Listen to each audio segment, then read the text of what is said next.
E se eu te dissesse que uma brasileira de 19 anos foi literalmente vendida ao homem mais rico do Texas para salvar a fazenda da família? Esta é a história mais chocante que você já vai ouvir. Isabela descobriu na véspera do casamento um segredo sobre o marido que mudou tudo.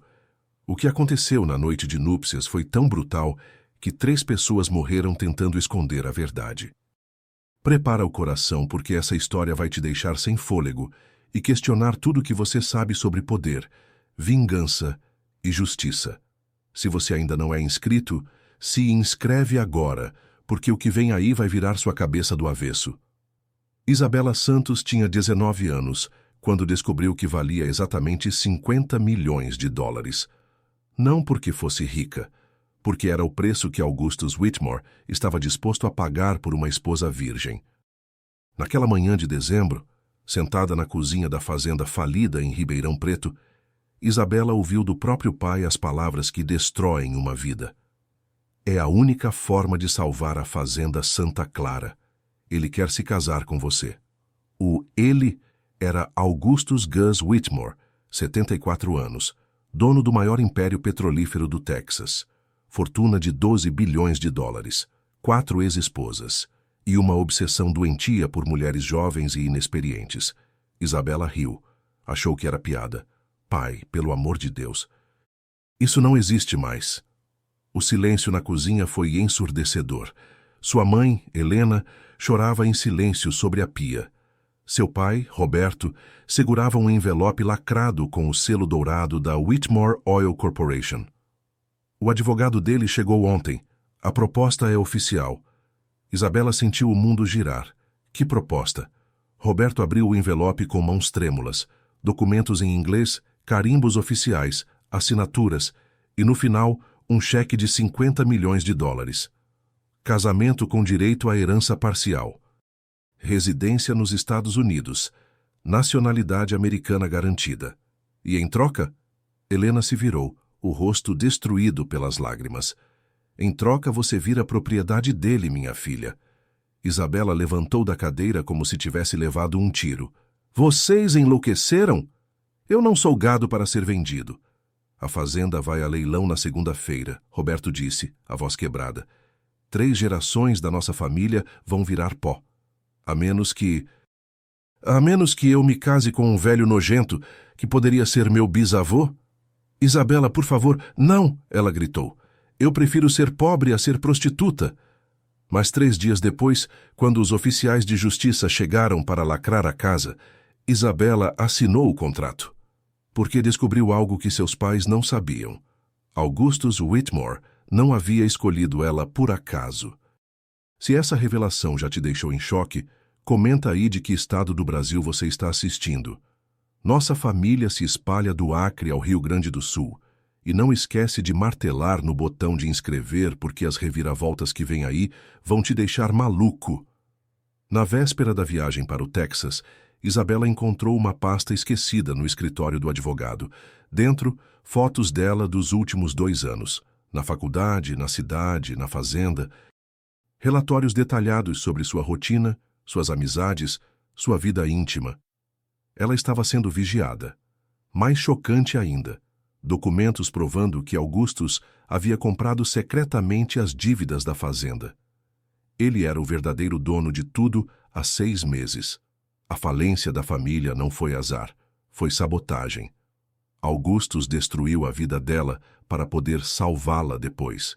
Isabela correu para casa com as evidências, mas era tarde demais. Seus pais já tinham assinado a transferência de posse. A fazenda agora pertencia oficialmente a Augustus, e ela também.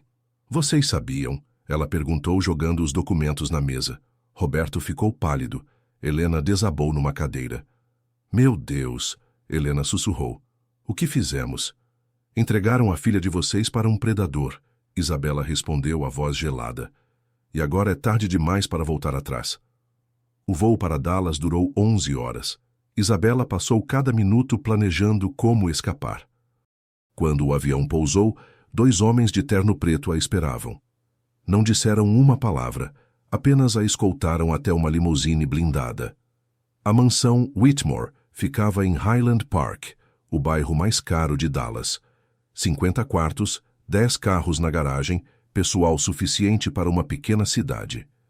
Isabela foi levada direto para Augustus.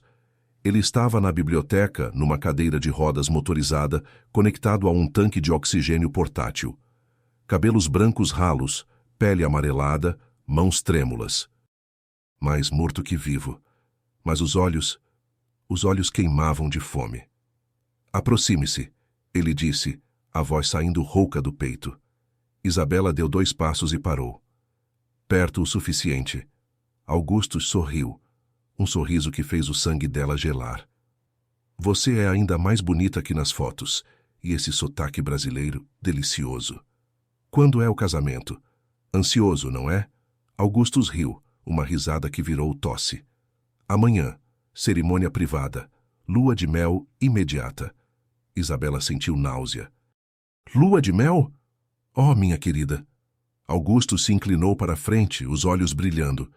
Você não imagina há quanto tempo espero por esta noite. Naquela noite, Isabela foi levada para um quarto luxuoso no 3º andar. Porta trancada por fora, câmeras em todos os cantos. 2 empregadas filipinas que não falavam inglês. Ela era oficialmente uma prisioneira, mas às 3 da manhã, algo inesperado aconteceu. Alguém bateu na porta. Uma voz masculina, jovem. Isabela, sou James. Filho do Augustus, preciso falar com você. Isabela abriu a porta. Do outro lado estava um homem de uns 35 anos, cabelos escuros, olhos cansados.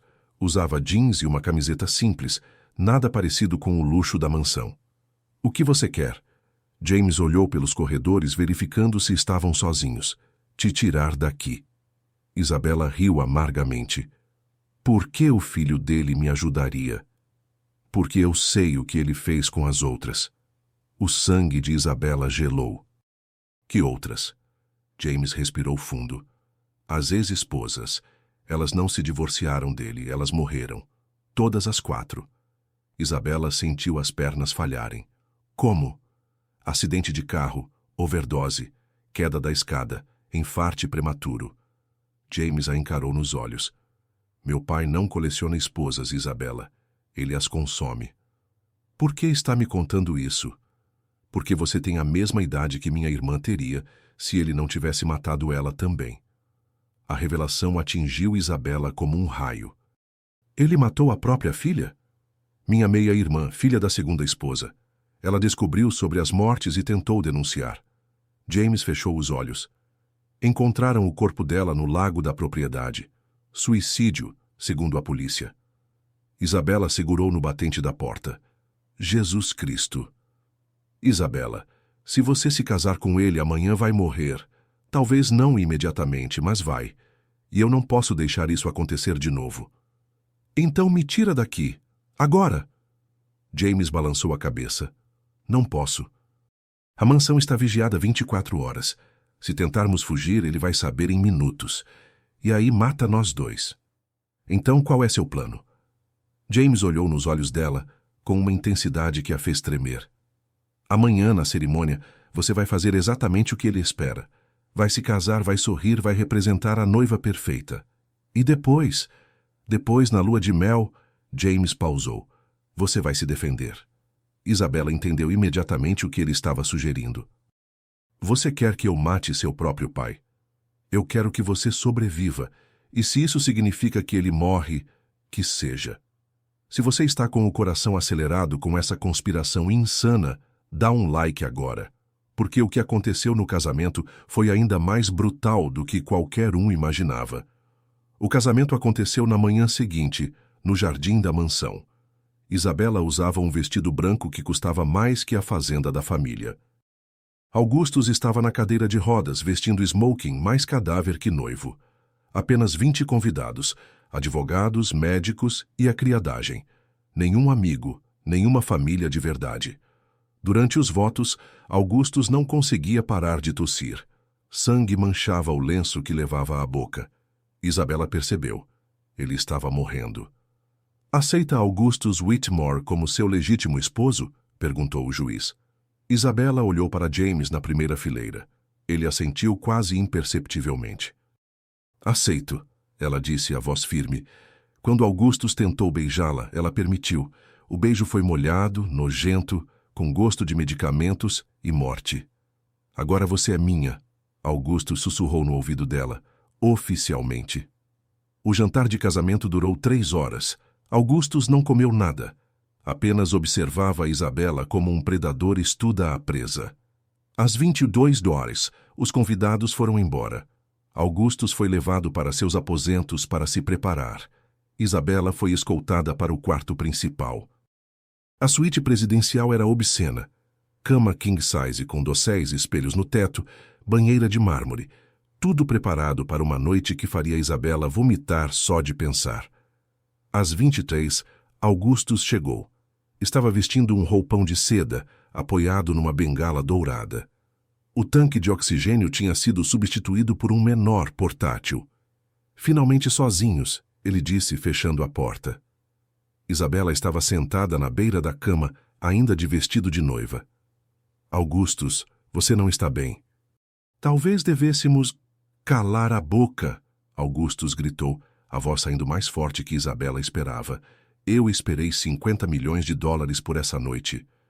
Ele se aproximou, os olhos brilhando de uma fome doentia. Tire esse vestido, agora. Isabela se levantou devagar. Tudo bem, mas me deixe tirar no banheiro. Não. Augustus bateu a bengala no chão. Aqui, na minha frente, eu quero ver cada segundo. Isabela respirou fundo. Lembrou das palavras de James. Lembrou das 4 esposas mortas. Lembrou de sua família arruinada e decidiu.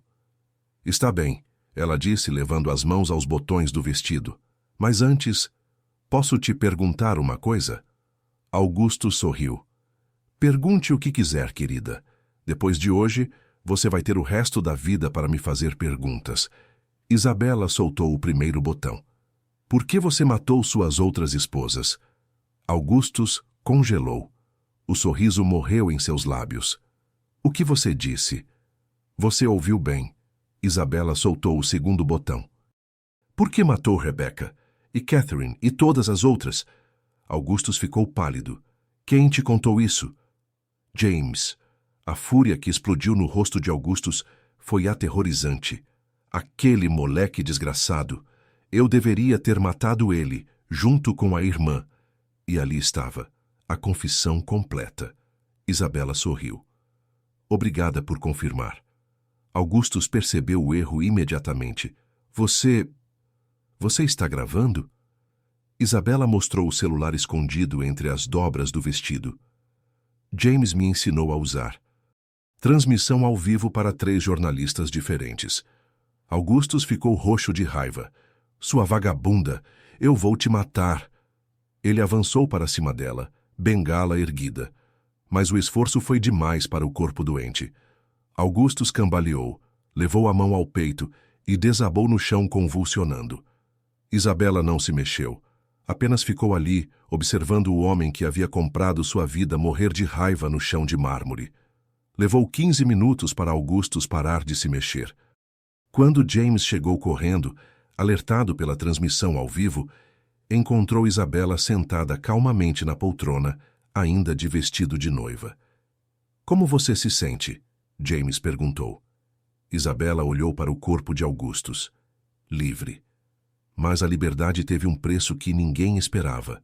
Se você está chocado com essa reviravolta, compartilha esse vídeo agora, porque a guerra que começou depois da morte do Augustus foi ainda mais brutal. Os problemas começaram 2 horas após a morte de Augustus. A família Whitmore desceu como abutres sobre Dallas. Irmãos, sobrinhos, primos distantes, todos querendo sua parte dos 12 bilhões, e todos culpando Isabela. Essa brasileira matou nosso patriarca, gritava Margaret Whitmore, irmã mais velha de Augustus. Ela planejou tudo desde o início. As gravações provam o contrário, James respondeu friamente. Ela apenas se defendeu. Defendeu do quê? Margaret explodiu. De um homem de 74 anos doente? De um assassino, confesso, Isabela disse entrando na sala de reuniões. Estava vestida de preto, mas não de luto. De guerra. O testamento foi lido na manhã seguinte. Augustus havia deixado 70% da fortuna para James, como esperado. Mas 30% havia sido destinado à esposa sobrevivente. 3,6 bilhões de dólares para Isabella. A família explodiu em fúria. Ele estava senil, gritou Charles Whitmore, primo de Augustus. Esse testamento é inválido. O casamento não foi consumado, berrou Margaret. Ela não tem direito a nada. Isabella se levantou da cadeira. O casamento é legal. Tenho certidão para provar. Mas não foi consumado, Margaret insistiu. A lei do Texas é clara. James interveio. Na verdade, não é. O casamento legal é suficiente para validar herança. Durante 3 meses, Isabella viveu uma guerra judicial. A família Whitmore contratou os melhores advogados do país para anular o testamento. Descobriram tudo sobre sua vida, que era pobre, que a família estava falida, que o casamento foi arranjado. Mas não conseguiram provar que ela havia planejado a morte de Augustus, principalmente porque não havia planejado. As gravações foram fundamentais.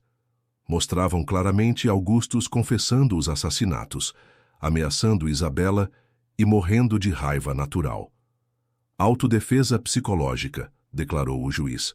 A réu provocou sua própria morte através de estresse extremo. Isabella venceu. Mas a vitória custou mais caro do que ela imaginou. Durante o processo, sua vida foi exposta na mídia. Jornais do mundo inteiro estamparam sua foto como a brasileira que herdou bilhões. Sua família no Brasil foi assediada. Tiveram que vender a fazenda e se mudar para a cidade. Isabella virou prisioneira da própria fortuna. Morava sozinha numa cobertura em Nova York, protegida por seguranças 24 horas. Não podia sair sem ser reconhecida. Não podia confiar em ninguém que se aproximasse. Porque agora ela valia 3,6 bilhões de dólares. E o mundo inteiro sabia disso. 2 anos após a morte de Augustus, Isabella tomou uma decisão que chocou a todos. Ligou para James. Quero devolver tudo. Como assim? O dinheiro, a herança. Não quero mais. James ficou em silêncio por alguns segundos. Isabella, são 3,6 bilhões de dólares que me transformaram numa prisioneira, que destruíram minha família, que me impedem de ter uma vida normal. O que você quer fazer? Isabella respirou fundo. Quero usar o dinheiro para expor tudo que seu pai fez, criar uma fundação para mulheres vítimas de casamentos forçados e depois desaparecer. E viver como Isabella Santos, a fazendeira de Ribeirão Preto que sempre fui. James sorriu do outro lado da linha. Você tem certeza? Absoluta. Nos meses seguintes, Isabella doou 95% da herança para fundações de direitos humanos. Com o resto, comprou uma fazenda pequena no interior de Minas Gerais. A imprensa chamou de loucura. Economistas falaram em maior desperdício da história. Isabella não ligou. Na manhã em que finalmente voltou ao Brasil, 3 anos após ter sido vendida, Isabella pisou na terra vermelha da nova fazenda e sorriu. Pela primeira vez em anos, ninguém sabia onde ela estava. Pela primeira vez em anos, ela era livre de verdade. James a visitou 6 meses depois. Encontrou Isabella de botas sujas, chapéu de palha, cuidando do gado. Não sente falta do dinheiro? Ele perguntou. Isabella riu. Do dinheiro, não. Da liberdade que pensei que ele traria, às vezes. E agora? Agora eu sei que liberdade não se compra, se conquista. James ficou em silêncio, observando a mulher que havia escolhido a simplicidade sobre a riqueza. Isabella, posso te perguntar uma coisa? Claro. Você se arrepende de alguma coisa? Isabella olhou para o pôr do sol sobre a pastagem. De ter confiado nos meus pais? Sim. De ter me casado com seu pai? Não, porque foi isso que me trouxe até aqui. E aqui é bom? Isabella sorriu. Aqui é meu. 5 anos depois, Isabella Santos vivia uma vida que jamais imaginou possível. Casou-se com um veterinário local, teve 2 filhos e dirigia a fundação que criara com a herança de Augustus. A Fundação Isabella Santos já havia ajudado mais de 10.000 mulheres a escapar de casamentos forçados ao redor do mundo. Mas o mais importante, Isabela havia provado que algumas vitórias não se medem em dinheiro. Se medem em sono tranquilo, risadas verdadeiras e na capacidade de olhar no espelho e gostar de quem você vê. Durante uma entrevista anos depois, perguntaram a Isabela se ela se considerava uma heroína. Não, ela respondeu. Sou apenas uma mulher que aprendeu que coragem não é ausência de medo. É fazer o que precisa ser feito, apesar do medo. E qual é sua mensagem para outras mulheres em situações similares? Isabela olhou diretamente para a câmera. Que vocês valem mais que qualquer preço que alguém esteja disposto a pagar, que sua liberdade não está à venda e que, às vezes, a única saída é através da tempestade, não ao redor dela. Se essa história de coragem e recomeço te emocionou, compartilha-me agora. Milhões de mulheres precisam ouvir que é possível vencer, mesmo quando tudo parece perdido. Se inscreve no canal, ativa o sininho e conta nos comentários. O que você faria se fosse oferecida uma fortuna em troca da sua liberdade? Porque histórias como essa nos lembram que o verdadeiro poder não está em ter tudo, mas em ter a coragem de abrir mão do que não nos pertence para conquistar o que realmente importa. Até o próximo vídeo, família. E lembra, você não tem preço. Sua dignidade não está à venda, e sua liberdade vale mais que todo o ouro do mundo.